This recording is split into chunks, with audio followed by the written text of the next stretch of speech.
You did get one on to the state meet. Paige Hoke ended up eclipsing what was her second best time at the state meet, finished in 15th.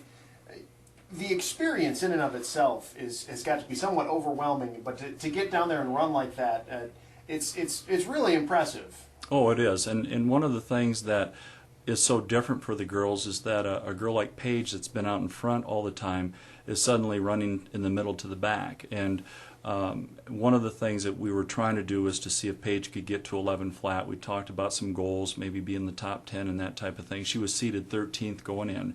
And the thing that I was most concerned about was the fact that she didn't go out too fast, because she'd been going out for the first 200 meters in 38 seconds all season long. And I knew that what was going to happen at the state meet from past experience is that the quality of some of the runners was such that they were going to go out in 32, 33. And if Paige got caught up in that, and some of the other girls did, Paige was not going to run a very good race. And as a result, she held back, and she was in probably 22nd or 23rd spot at the 200 mark, and went out in 37, which is where she needed to be, and just ran I think, a very good race. She had a couple of moments where she allowed a gap to form, and we talk about that, trying to be on people's shoulders and so on. So she had a gap that she needed to overcome, and had she taken care of that in the second and third lap like we talked about before, 11 flat was very possible. But still, she ran down a lot of people in the last two laps, had a nice kick, and she said that she had more when she finished, so she knew that she could run faster. But the fact that she ran 11:14 and finished 15th, she's very close to her seed time. There's a whole bunch of girls in that range, so a couple of seconds, had she run 11:10, 11:08, she would have been up, 5-6 places perhaps. So she's not very far off from where she wanted to be as far as placing and being in that top 10. Great experience, as you said. Try to tell the girls that it's another race, but it really isn't. It's it's it's the experience that you have, and the more that we can get kids down there, the more comfortable they are, and hopefully we can get to the point where rather than just going there to compete, we're going to go there to score. And like I said, Paige did a nice job with her race, and hopefully we'll have a number of people that can have that experience next year, because we certainly have some of the talent available if we can get those girls to come back and work next year. From a seasonal standpoint, you started out with some injuries early on, and as the team got healthy, you really did seem to peak late, which is what you want from a team. And I think it really gives you some momentum heading into next season with such a young squad.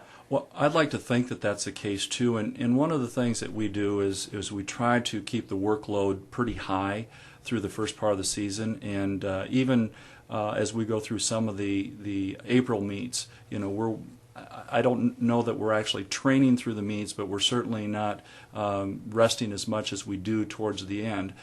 We've got 40 practices when we start the season, and when we look at the practices and sit down, I know from my standpoint with the distance kids, there are certain days that we're going to work very, very hard, and there's other days when we have to recover. There's days that we can't work hard. So we have a very small number of practices when it comes down to it where we can get some very, very high quality work.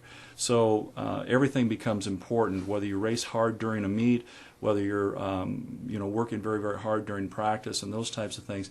Every one of those practices is terribly important. But yeah, what you said was correct. We always try to make sure that we're running as well as we possibly can at conference and at regional. Part of that is because we do a better job of getting kids grouped together for the relays, and we know what they can do and where they should be. But we've got a lot of things right now where assuming all the girls come back, we've got a lot of questions answered already that coming into this spring we didn't have a clue. So it is a lot of momentum, and it is exciting to think that these kids are going to be coming back, and as I said, hopefully turn those third, fourths, and fifths into first, seconds, and thirds, and see some team some team improvement and as far as the placings and even more success for everyone.